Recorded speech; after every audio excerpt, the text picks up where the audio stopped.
हातावरचे उकडीचे मोदक बनवण्याची ही माझी पहिलीच वेळ आहे. त्यामुळे या वाटीचा वापर करून मी हे उकडीचे मोदक बनवले. तुम्ही मला कमेंट करून नक्की सांगाल कसे बनले आहेत ते. आमच्या भागामध्ये लहानपणापासून मी तळणीचेच मोदक बघत आलेले आहे आणि खातही आलेलो आहे. आमच्या भागामध्ये उकडीचे मोदक फारसे बनवल्या जात नाही. त्यामुळे कळ्या पाडायला मला फार कठीण जात होतं. त्यामुळे वाटीचा वापर करून अगदी सोप्या पद्धतीने हा उकडीचा मोदक मी तयार केलेला आहे.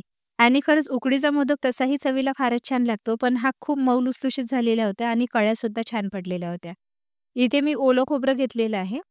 ओलं खोबरं मी असं सोलून घेते आहे. याची पाठ अशी सोलून घ्यायची किंवा नाही सोलली ना तरीही चालणार आहे. पण मी इथे सोलून घेतलेली आहे. आता 1 ते 2 वेळा पाण्याने हे खोबरं छान धुवून घ्यायचं. धुवून झालं की मिक्सरलाच वाटून घेऊया. तर याला अशा पद्धतीने काप करून घालायचं म्हणजे लवकर वाटलं जातं. आता बरेच जण हे खोबरं किसून सुद्धा घेतात. तुम्हाला किसायचं असेल तर तसंही करता येईल. मी याला असं वाटून घेतलेलं आहे. आता हा मी 1 कप घेतलेला आहे आणि त्याच्या अर्ध्या प्रमाणात आपल्याला गूळ घ्यायचा आहे. तर अर्धा कप आपण गूळ घेतलेला आहे. इथे मी अगारो या ब्रँडचा हा फ्राय पॅन वापरते आहे. यामध्ये सारण जे आहे ना ते चिकटून बसत नाही, कारण हा नॅचरली नॉनस्टिक आहे. यामध्ये 2 चमचे साजूक तूप घालायचं आणि जो अर्धा कप आपण गूळ घेतलेला होता तो घालायचा आहे. गूळ आपल्याला सुरुवातीला अगदी मंद आचेवर वितळून घ्यायचा आहे. याचा कुठलाही तार काढायचा नाही, फक्त वितळून घ्यायचा. हे बघा गूळ जो आहे ना तो वितळायला सुरुवात झालेली आहे. यापेक्षा जास्त गूळ शिजवायचा नाही, नाहीतर गूळ जो आहे जास्त चिकट होऊन जाईल आणि सारणसुद्धा खूप चिकट होतं. अगदी मंद आचेवरच गूळ वितळून घ्यायचा. आता यामध्ये ओलं खोबरं घालायचं आहे आणि गुळाबरोबर मिसळून घ्यायचं अशा पद्धतीने. आता सुद्धा मी गॅस मंद आचेवरच ठेवलेला आहे. ओल्या खोबऱ्यामध्ये पाण्याचा अंश असतो, तो निघून जाईस्तोवर आपल्याला अगदी मंद आचेवर सारण शिजवून घ्यायचं आहे. पाणी संपूर्ण आटलं की यामध्ये तुम्ही ड्रायफ्रुट्स घालू शकता. ऑप्शनल आहे, नाही घातले तरीही चालतील. आता सर्वात शेवटी म्हणजे गॅस बंद केल्यानंतर वेलची पूड घालायची, म्हणजे वेलची पूडचा जो सुगंध आहे ना तो निघून जात नाही. नीट एकदा मिसळून घ्यायचं. तर हे जे सारण आपण बनवलेलं आहे ना, याची कन्सिस्टन्सी तुम्ही बघू शकता. खूप जास्त चिकट नाही आहे, गडेदार अशी झालेली आहे किंवा खूप जास्त ओलसरसुद्धा ठेवायची नाही. तर हे सारण इथे तयार झालेलं आहे. तर चला आता आपल्याला उकड तयार करायची आहे. त्यासाठी मी अगारो या ब्रँडची स्टेनलेस स्टीलची ही कढाई वापरते आहे. कढाई नॅचरली नॉनस्टिक आहे आणि हाय क्वालिटी स्टेनलेस स्टीलपासून बनवलेली आहे आणि छान जाड आहे. त्यामुळे सहजासहजी याला काही चिकटून बसत नाही. तर चला आता पाण्याचं प्रमाण घ्यायचं आहे. तर कपच्या 3 भाग मी पाणी घेतलेलं आहे आणि 1 भाग दूध घ्यायचं आहे. दूध कमीच घ्यायचं आहे. तर आता इथे बघू शकता 1 कप संपूर्ण दूध आणि पाणी झालेलं आहे. यामध्ये 1 चमचा साजूक तूप घालायचं. दुधाचं प्रमाण जर मोदकच्या पारीमध्ये जास्त झालं, तर जेव्हा आपण स्टीम करतो ना, तेव्हा मोदक फुटतात. पाण्याला उकळी आलेली आहे. आता यामध्ये 1 कपच तांदळाचं पीठ घालायचं आहे.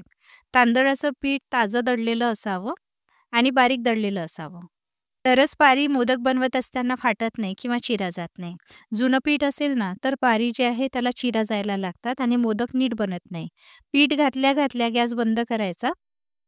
नीट हे पीठ मिसळून घ्यायचं. आता यामध्ये अगदी चिमूटभर मीठ घालायचं चवीपुरतं. मीठ मी सुरुवातीला यासाठी घातलेलं नाही, कारण पीठ आपण दुधामध्ये भिजवलेलं आहे ना, त्यामुळे दूध फाटू शकतं. सर्व मिसळून झालेलं आहे. आता काय करायचं, यावर झाकण ठेवायचं आणि 10 मिनिटासाठी असं सोडून द्यायचं. 10 मिनिट झाल्यानंतर एका परातमध्ये आपल्याला ही उकड काढून घ्यायची आहे. बघा कढईला अजिबात काही चिकटलेलं नाही. तर आता काय करायचं, एखादा गडवा घ्यायचा किंवा मॅशर असेल तर मॅशरनी असं मळून घ्यायचं. कारण उकड फार गरम आहे, त्यामुळे हाताने तुम्ही याला मिक्स करू शकत नाही. त्यामुळे अशा पद्धतीने तुम्ही याला छान चोळून मळून घ्यायचं आहे. म्हणजे हे छान एकजीव होतं. यामध्ये काही गुठळ्या असतील तर त्या मोडल्या जातात. आता याला आपल्याला मळायचं आहे.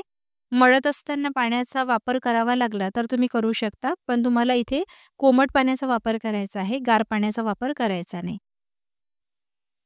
छान 5-1 मिनिटासाठी जोऱ्या-जोऱ्यात त्याला असं दाबून मळून घ्यायचं आणि मध्ये-मध्ये बघू शकता तुम्ही मी कोमट पाण्याचा वापर करते आहे आणि व्यवस्थित मळून घेतलेलं आहे. अगदी मऊसूत असं मळल्या गेलेलं आहे. याला कुठल्याही चिरा जात नसेल ना, तर समजायचं की आपली पीठ जे आहे व्यवस्थित मळून तयार झालेलं आहे. तर याचे मी बॉल्स बनवून घेते आहे. आपल्याला मोदक किती आकाराचा बनवायचा आहे, तेवढ्या आकाराचे बॉल्स बनवून घ्यायचे.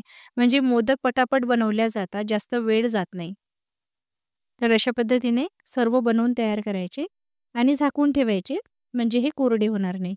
कारण तांदळाचं जे पीठ असतं ना, ते पाणी शोषून घेतो. त्यामुळे हे बॉल्स जे आपण बनवलेले आहे ना, ते काही वेळानंतर कोरडे होण्याची शक्यता असते.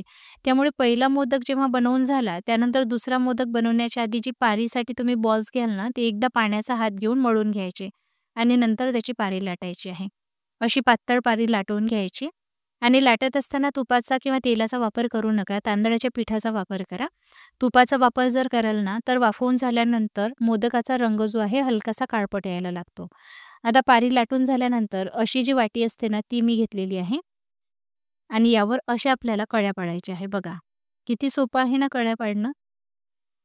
कारण काय होतं जेव्हा वाटीवर आपण पारी ठेवतो ना, तेव्हा खाली आपल्याला भरपूर स्पेस मिळते आणि त्या स्पेसमधून आपल्याला अशा पद्धतीने कळ्या पाडणं फार सोपी जातं. हातावर जेव्हा आपण कळ्या पाडतो ना, तेव्हा हे करणं फार कठीण होऊन जातं. म्हणजे मला तरी खूप त्रास होत होता. मी खूपदा ट्राय केलं पण जमलंच नाही. पण अशा पद्धतीने जेव्हा बनवलं ना, तेव्हा हे फार सोपी झालं आणि आता यामध्ये सारण भरायचं आहे.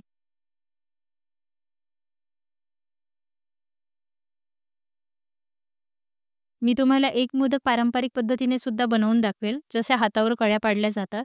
पण ही पद्धती मला जास्त आवडली.